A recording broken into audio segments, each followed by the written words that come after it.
नमस्कार, सियासी गलियारा देख रहे हैं आप। आपके साथ मैं हूं साकिब सुमन। सियासी गलियारे में एक बार फिर से वक्त हो चला है कि हरियाणा की पॉलिटिकल खबरों से हम आपको अपडेट कराएं और आपको ये बताएं कि पॉलिटिकल खबरें किस तरीके से आगे बढ़ रही हैं, किस तरीके से पॉलिटिकल टेम्परेचर हरियाणा में ऊपर नीचे लगातार हो रहा है, किस तरीके से बयानों का सिलसिला लगातार देखने को मिल रहा है और किस तरीके से एक दूसरे पर कटाक्ष करने की कोशिश भी की जा रही है और किस तरीके से बजट सत्र, जी हां, हरियाणा में अब बहुत जल्द बजट सत्र की भी घोषणा हो जाएगी और बजट सत्र में किस तरीके से सत्ता पक्ष को घेरा जाएगा विपक्ष की तरफ से और सत्ता पक्ष किस तरीके से विपक्ष के वार से बचने की कोशिश करेगा, तमाम चीजों को समेटे हुए ये सियासी गलियारा हम लेकर आए हैं आपके लिए। तो अगले आधे घंटे तक हमारे साथ बने रहिए और देखते रहिए सियासी गलियारा।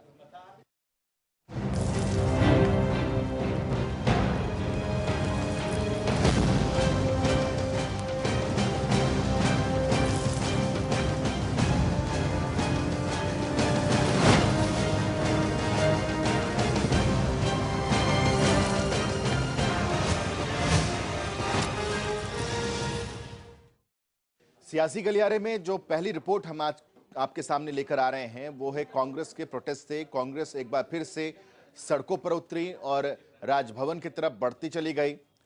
कांग्रेस ये चाहती थी कि राज्यपाल से उनकी मुलाकात हो और उनको एक ज्ञापन वो सौंपे, उन तक अपनी बात पहुंचाएं और विशेष सत्र विधानसभा का वो बुलाने की कोशिश लगातार कांग्रेस की तरफ से की जा रही है। कांग्रेस का ये मानना है कि सरकार विश्वास खो चुकी है और वो विशेष सत्र अगर बुलाया जाता है तो उसमें अविश्वास प्रस्ताव लेकर सामने आएगी। लेकिन ऐसे में सवाल ये उठता है कि क्या कांग्रेस मौजूदा आंकड़ों से भी अवगत है? इससे इतर कांग्रेस लगातार, आज चंडीगढ़ में बारिश भी हुई, इस बारिश के दौरान कांग्रेस के तमाम विधायक सड़कों पर नजर आए। राजभवन से पहले उनको रोक दिया गया और जो अहम वजह बताई गई वो ये थी कि राज्यपाल की तबीयत ठीक नहीं है, इस वजह से राज्यपाल उनसे मुलाकात कर नहीं सकते।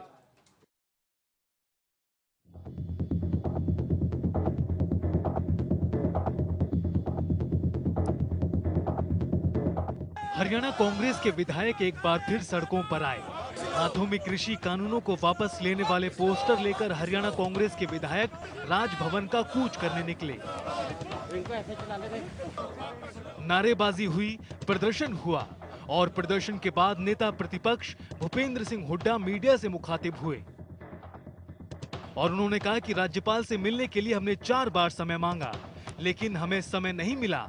प्रदेश में तमाम मुद्दों को लेकर हम राज्यपाल से मिलना चाहते। चौथी बार हमने राज्यपाल जी से समय मांगा था। 2 पहले पत्र लिख चुके हैं कि प्रदेश की स्थिति बहुत नाजुक है, इतने दिन से किसान बैठे हैं और इतनी सर्दी में बैठे हैं, किसान बर्बादी के कगार पे पहुंच गया है और ये कानून व्यवस्था भी इनसे हाथ से बाहर हो गई सरकार से, बेरोजगारी भी बढ़ रही है। इस वास्ते हमने कहा, स्पष्ट निवेदन किया था राज्यपाल जी को, 2 तो पत्र लिखे हमने कि स्पेशल सेशन बुलाया जाए और हमारे को मिलने का समय दिया जाए। साथ ही हुड्डा ने कहा कि हमें पहले कहा गया कि कल बताएंगे, लेकिन जब हम राजभवन के पास पहुंचे तो बताया गया कि राज्यपाल राजभवन में है ही नहीं। इससे पहले बताया गया कि राज्यपाल की तबीयत खराब है। कल हमारे को कहा गया हम कल बताएंगे। कल आप लोगों से हमने कहा था 11 बजे तक नहीं आए, हमारे पास आया तो मार्च करेंगे। तो 11 बजे करीब सूचना मिलती है कि राज्यपाल जी का स्वास्थ्य ठीक नहीं है और हम अपने कार्यक्रम अनुसार पैदल मार्च की हमने। वहां जाके हमारे को सूचना देगी कि राज्यपाल जी है ही नहीं, या है ही नहीं। वहीं किसानों पर बोलते हुए हुड्डा ने कहा कि किसान शांति प्रिय तरीके से आंदोलन चला रहे हैं। 26 जनवरी को 10 लाख किसान दिल्ली में थे, लेकिन किसी दुकान वाले या रेहड़ी वाले की कोई शिकायत नहीं आई। जितनी शांति प्रिय ढंग से किसान आंदोलन चला रहे हैं मैंने अपने जीवन में नहीं देखा। देखिए 26 तारीख को भी दिल्ली में कम से कम 10 लाख किसान थे। किसी दुकानदार का, किसी रेडी वाले का, किसी की कोई शिकायत नहीं। लाल किले पर झंडा लगाने पर उन्होंने कहा कि लाल किले में जो हुआ उसकी जांच होनी चाहिए। ये कैसे हुआ, किसान कैसे घुसे, इसकी जांच होनी चाहिए। मैं दिल्ली पुलिस की भी सराहना करना चाहता हूं कि उन्होंने काफी संयम दिखाया, नहीं तो कोई बड़ी घटना भी हो सकती थी। जो लाल किले की थी उसके जो हमने उस दिन भी कहा था, उसकी जांच होनी चाहिए, न्यायिक जांच होनी चाहिए, और जो भी उसमें ऐसा काम किया है लाल किले पे उसकी सजा होनी चाहिए। उसकी निंदा हमने पुरजोर की है। मैं जो किसानों ने संयम रखा 26 तारीख को, उनकी भरपूर प्रशंसा करता हूं, और साथ के साथ दिल्ली पुलिस के संयम की भी प्रशंसा करता हूं, क्योंकि अगर कहीं टकराव हो जाता पता नहीं क्या कहां अंत होना था। सरकार पर हमला बोलते हुए हुड्डा ने कहा कि सरकार अमानवीय फैसले ले रही है। आंदोलन कर रहे किसानों की बिजली पानी कनेक्शन काट दिए गए, इंटरनेट बंद कर दिया गया, इसे तुरंत बहाल किया जाना चाहिए। एक बात साफ हो गई, पूरे देश का किसान इन कानूनों के हित में नहीं है। वो समझ चुके हैं ये कानून किसान के हित में नहीं है।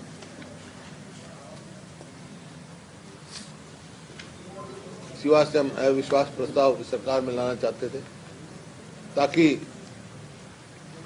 उन चेहरे भी बेनकाब हों जो किसानों के पास जाके समर्थन करते हैं, यहाँ आके सरकार का समर्थन करते हैं। अब मानिए जो फैसले लिए सरकार ने, जैसे जो शांतिप्रिय ढंग से आंदोलन कर रहे हैं उनके बिजली के कनेक्शन काट दिए गए, पानी का कनेक्शन काट दिया गया, शौचालयों को वहां से हटा दिया गया। हुड्डा ने यह भी कहा कि 2 निर्दलीय विधायक पहले ही अपना समर्थन वापस ले चुके हैं। अविश्वास प्रस्ताव लाने से सब बेनकाब हो जाएंगे, पता लग जाएगा कि कौन कहां पे खड़ा है। जो प्रदेश की परिस्थिति है, हम विश्वास से है, लोगों का तो विश्वास रहा ही नहीं, क्योंकि 26 जनवरी को जिन मंत्रियों जहां कार्यक्रम थे, मुख्यमंत्री समेत, उन्होंने कार्यक्रम बदले अपने, पहले कभी नहीं देखा। इसकी क्या संकेत है? संकेत ये है कि लोगों का विश्वास खो चुके हैं, अपने आप में भी इनको कॉन्फिडेंस नहीं है। इसी प्रकार से विधायक, 2 तो विधायक जो इंडिपेंडेंट विधायक थे वो समर्थन वापस ले चुके, और जो इनके गठबंधन की वो है पार्टनर जेजेपी, उनके कितने विधायकों रोज खिलाफ बयान आते हैं। हरियाणा कांग्रेस पहले भी राजभवन का घेराव कर चुकी है और अब एक बार फिर हरियाणा के विधायक सड़कों पर आए। लेकिन सड़क पर आने से क्या किसान खेतों में लौट जाएगा, इस पर विचार जरूरी है। जनता टीवी के लिए चंडीगढ़ से पवन सिवर की रिपोर्ट।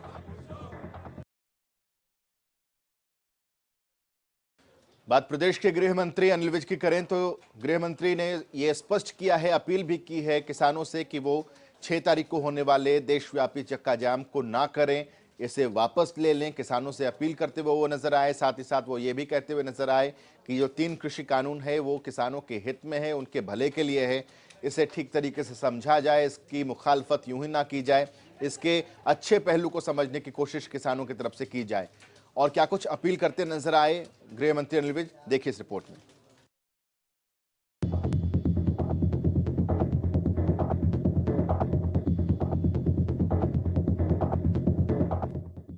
अनिल विज ठीक होकर वापस आ चुके हैं और लगातार अपने पुराने अंदाज में विपक्ष को करारा जवाब देना भी उन्होंने शुरू कर दिया है। इसी कड़ी में किसान आंदोलन और किसानों के 6 फरवरी को होने वाले चक्का जाम को लेकर अनिल विज ने कहा कि किसानों को चक्का जाम नहीं करना चाहिए और इस पूरे मसले का बातचीत से हल निकालना चाहिए।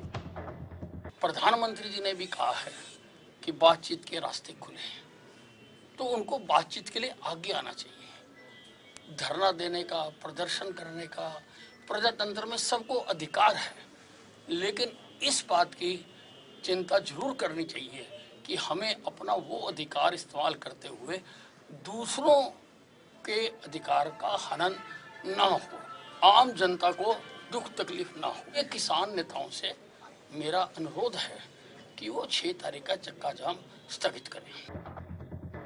वहीं 26 जनवरी के बाद से जिस तरह से गाजीपुर बॉर्डर, सिंघू बॉर्डर और टीकरी बॉर्डर पर लगातार बढ़ती भीड़ और राजनीतिक पार्टियों के नेताओं की हलचल पर कटाक्ष करते हुए विज ने किसान आंदोलन की आड़ में से बड़ी राजनीतिक साजिश बताया।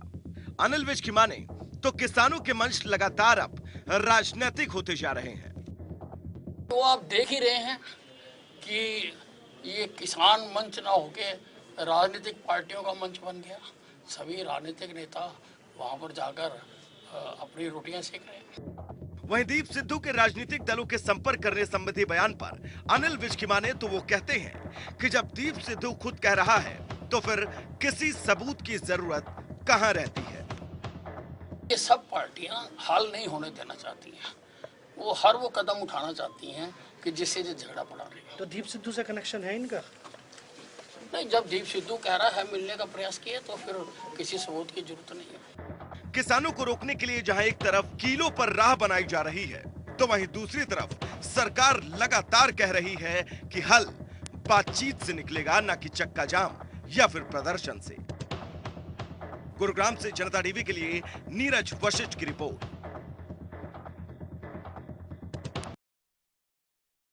मौजूदा दौर में चाहे वो केंद्रीय कृषि मंत्री हो या फिर अलग अलग प्रदेशों के कृषि मंत्री, उनकी जिम्मेदारी बहुत ज्यादा बढ़ गई है क्योंकि किसानों का प्रोटेस्ट लगातार बढ़ता चला जा रहा है। ऐसे में हरियाणा के कृषि मंत्री जेपी दलाल भी लगातार मोर्चा संभाले हुए हैं। किसानों को समझाने की कोशिश उनकी तरफ से लगातार की जा रही है।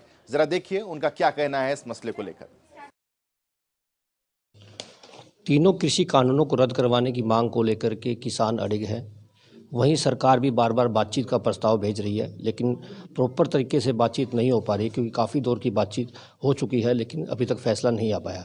हमारे साथ प्रदेश के कृषि मंत्री जेपी दलाल है, उनसे बातचीत हम कर लेते हैं कि किस तरह का रहेगा किसान आंदोलन, अब किस तरह की जानकारी है उनके पास, अब किस तरह का रहेगा आगे का काल। सर क्या कहेंगे? देखिए, बहुत देर की लंबा ये आंदोलन चल चुका है, काफ़ी दौर की बातचीत हो चुकी है और मेरी किसान भाइयों से, उनके नेताओं से अपील है कि वार्ता के लिए हमारे प्रधानमंत्री जी ने भी कहा है, कृषि मंत्री जी ने भी कहा है कि एक फ़ोन कॉल दूर वो हैं, तो अगले दौर की वार्ता करें और जो भी समस्या है उसका समाधान निकालें। हर चीज़ का समस्या का समाधान मिल बैठ कर ही होता है। बहुत बड़े से बड़ी समस्या का समाधान भी दुनिया में बातचीत के द्वारा हुआ है। तो मुझे पूरा भरोसा है कि इस बार जो बातचीत होगी उसमें जो भी समाधान होगा वो निकल जाएगा। सर, हरियाणा के कई राजनीतिक दल साथ ही बीजेपी के कई नेता भी जो है किसान आंदोलन के साथ हैं। क्या कहना चाहेंगे सर उन ऐसे लोगों के साथ जो कि बीजेपी के अंदर भी हैं और साथ में किसान आंदोलन का समर्थन भी कर रहे हैं? क्योंकि बीजेपी तो कहती है किसान जो आंदोलन है उसमें कांग्रेसियों का हाथ है। साथ ही ये भी कहा गया था कि जो कृषि कानून बनाए गए वो किसानों के हक में है। देखिए, किसानों के साथ सभी दल हैं, सभी नेता हैं। जहाँ किसान हित की बात आती है, कोई भी आदमी ऐसा नहीं होगा जो किसान हित के खिलाफ हो, लेकिन हेतु क्या है ये देखने वाली बात है। कांग्रेस समझती है कि किसान आंदोलन के द्वारा वो सत्ता हथिया लेगी, सरकार को तोड़ देगी, उसका अपना हेतु है। किसानों को अपनी समस्याएं हैं, उसका समाधान चाहिए, कांग्रेस को कुर्सी चाहिए। तो सब लोग अलग अलग अपने अपने हेतु के लिए लगे हुए हैं, लेकिन लोकतंत्र की व्यवस्था होती है। कुर्सी जो है जनता के आशीर्वाद के जब इलेक्शन आता है तभी मिलती है।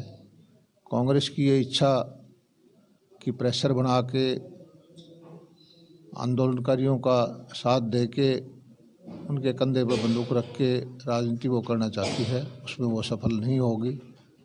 और मैं तो फिर कहता हूँ कि आज किसान की हालत कमज़ोर है, दिक्कत में है किसान वर्ग, तो उसका सबसे ज़्यादा जिम्मेदार कोई है तो कांग्रेस पार्टी है, क्योंकि 60-70 साल से उसकी नीतियों की वजह से ही जो है किसान कमज़ोर रहा है। ये थे प्रदेश के कृषि मंत्री जेपी दलाल। उनका कहना है कि कांग्रेस जो है केवल सपने देख रही है, अस्थिर सरकार करने का प्रयास जो कर रही है उनका ये सपना ही रह जाएगा।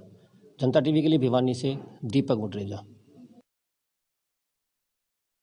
जिस तरीके से किसानों को जाट समुदाय का सपोर्ट मिलता चला जा रहा है, ऐसे में भारतीय जनता पार्टी भी अपनी रणनीति लगातार बदलती नजर आ रही है। नई रणनीति भी भारतीय जनता पार्टी की तरफ से बनाई जा रही है। कृष्णपाल गुर्जर को भी उन्होंने एक जिम्मेदारी दी है कि वो उत्तर प्रदेश से लगते जो जाट बहुल इलाके हैं वहां पर उनको समझाएं कि किस तरीके से 3 कृषि कानून किसानों के हित में हैं। देखिए, केंद्रीय राज्य मंत्री कृष्णपाल गुर्जर हमारे साथ मौजूद हैं। आज प्रेस वार्ता की गई है जिस बातचीत से कई मसलों का हल निकला है, लेकिन पिछले कई दिनों से जो है डेडलॉक बन गया है, सरकार के साथ बातचीत नहीं हो रहा। हालांकि प्रधानमंत्री ने कहा है कि एक फोन कॉल दूर है। इस बीच जो दिल्ली के आसपास के बॉर्डर है वहां पर जिस तरीके की स्थिति है, किलेबंदी कर दी गई है, ऐसे माहौल में किस तरीके से आप लगता है कि बातचीत होगी? विपक्ष भी घेर रहा है आप लोगों को। देखिए, किलेबंदी इसलिए करनी जरूरी है क्योंकि इन किसान संगठनों ने सरकार के विश्वास को तोड़ा है, उसको तार तार किया है। उन्होंने सरकार को विश्वास दिया था हम रूट पर जाएंगे, लेकिन लोगों ने अपने संगठनों के नेताओं की बात को नहीं माना और पूरी दिल्ली में जो उपद्रव और हिंसा की, पत्रकारों के साथ जैसा व्यवहार किया, सबने देखा है। लाल किले पर जिस तरह तिरंगे का अपमान किया, एक पंथ का झंडा फहराया गया, वो सबने देखा है। कहीं फिर से वो स्थिति, क्योंकि इनके काबू में कुछ है नहीं, इसलिए इन पर विश्वास नहीं कर सकते। इनके काबू में होता तो दिल्ली 26 तारीख को इस तरह दंगे में नहीं घिरती, लेकिन इनका उन किसानों पर, उन उपद्रवी तत्वों पर, देश विरोधी ताकतों पर कोई अंकुश नहीं था। इसलिए दिल्ली सुरक्षित रहे, दिल्ली के लोग सुरक्षित रहें, इसलिए बैरिकेड लगाए गए हैं सुरक्षा के लिए। क्योंकि जब किसी आंदोलन पर किसी का काबू नहीं होता तब वो हालात खराब ना हो, किसानों का कोई अहित ना हो, इसके लिए सारी ये सुरक्षा की व्यवस्थाएं की जा रही हैं। और बातचीत के रास्ते हमेशा मोदी सरकार ने खोल कर रखे हैं। 11 दौर की बातचीत हुई है। अब भी मोदी सरकार, क्योंकि टकराव कोई रास्ता नहीं है, और मोदी सरकार ने जिस तरह संयम से काम लिया है, योगी सरकार ने जिस तरह संयम से काम लिया है, नोर जी की सरकार ने जिस तरह संयम से काम लिया है, ऐसा मैंने अपने राजनीतिक जीवन में 30 साल के पहली बार देखा है। वरना मैंने तो यूपीए की, कांग्रेस की और इन विरोधी दलों की सरकारों में किसानों पर गोलियां चलते हुए देखी हैं, किसानों की लाशें बिछती देखी हैं। लेकिन मोदी सरकार को मैं बधाई देना चाहूंगा, जिन्होंने बहुत ही संयम से काम लिया। अंतिम प्रश्न सर, 26 तारीख को जिस तरीके का घटनाक्रम हुआ था, अब 6 तारीख को फिर से चक्का जाम की बात जो है किसान संगठनों द्वारा की जा रही है। देखिए, मैंने कहा ना, इस आंदोलन के पीछे कुछ देश विरोधी ताकतें घुसाई हैं, जो मोदी सरकार को अस्थिर चाहती हैं, जो इस देश को आगे बढ़ना देखना नहीं चाहती। क्योंकि मोदी जी के नेतृत्व में वो दिन दूर नहीं है जब भारत पूरी दुनिया का नेतृत्व करेगा, पूरी दुनिया की सबसे ज्यादा आर्थिक शक्तिशाली भारत होगा। वो भारत आगे ना बढ़े, भारत फिर पिछलग्गू बन के रहे, इसलिए मोदी विरोधी ताकतें, देश विरोधी ताकतें इस आंदोलन के पीछे हैं। इसलिए तो किसान आंदोलन में शर्जील इमाम, उमर खालिद, भिंडरावाले के पोस्टर लहराए जाते हैं, देश विरोधी नारे लगाए जाते हैं, लाल किले पर पंथ का झंडा फहराया जाता है, मोदी जी के बारे में गंदी गंदी गालियां दी जाती हैं। ये किसान आंदोलन है।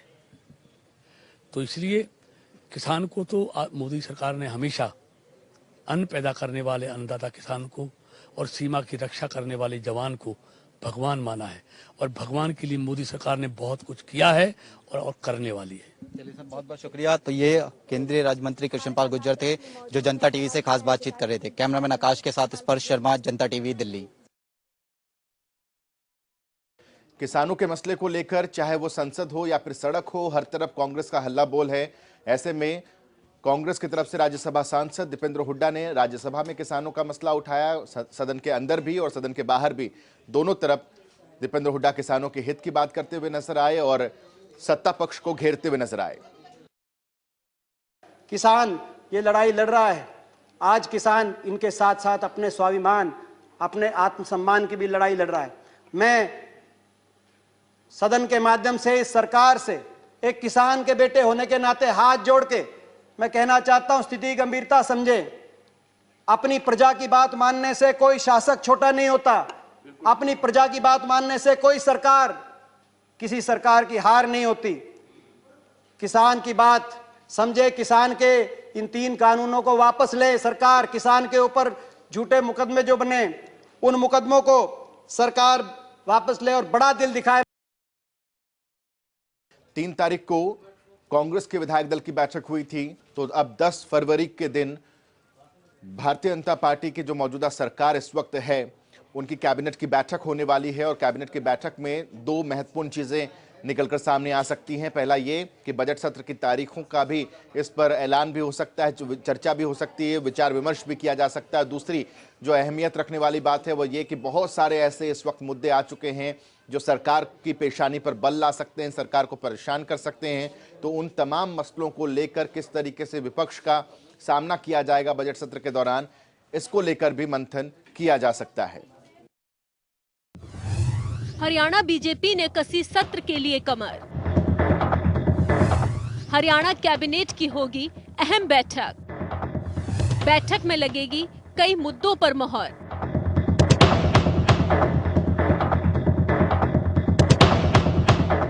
जी हां, अब हरियाणा विधायक दल की बैठक के बाद हरियाणा बीजेपी ने भी विधानसभा सत्र को लेकर तैयारियां तेज कर दी हैं, क्योंकि अब हरियाणा कैबिनेट की एक अहम बैठक होने जा रही है और ये बैठक चंडीगढ़ में होगी। लेकिन एक सवाल सभी के मन में है, जो है कि बैठक कब होगी, किस तारीख को होगी, कितने बजे होगी। दरअसल कैबिनेट की बैठक 10 फरवरी को सुबह 11 बजे होगी। कैबिनेट की इस बैठक में कई मुद्दों पर मोहर लगने के आसार हैं। कई अहम फैसले इस बैठक में लिए जाने के आसार हैं। साथ ही विधानसभा के बजट सत्र बुलाने को लेकर भी इसमें चर्चा होगी। वहीं सबसे बड़ी बात, भूपेंद्र सिंह हुड्डा के लाए जाने वाले अविश्वास प्रस्ताव के लिए भी कहीं ना कहीं इस बैठक में चर्चा जरूर होगी। और जो सबसे जरूरी है और इस वक्त हर किसी की जुबान पर है, वो है किसानों का मुद्दा, जिसको लेकर भी कैबिनेट की इस अहम बैठक में चर्चा हो सकती है। खैर, बैठक में जो होगा वो होगा, लेकिन इस बैठक में इतना तो तय है कि बीजेपी किसी भी मोर्चे पर अपनी तैयारियों को हल्के में नहीं आंकना चाहती। वो हर मोड़ पर अपने आप को मजबूती से पेश करना चाहती है, क्योंकि बीजेपी नहीं चाहती कि विपक्ष किसी भी मुद्दे पर उन पर हावी हो। चंडीगढ़ से पवन सिवर की रिपोर्ट।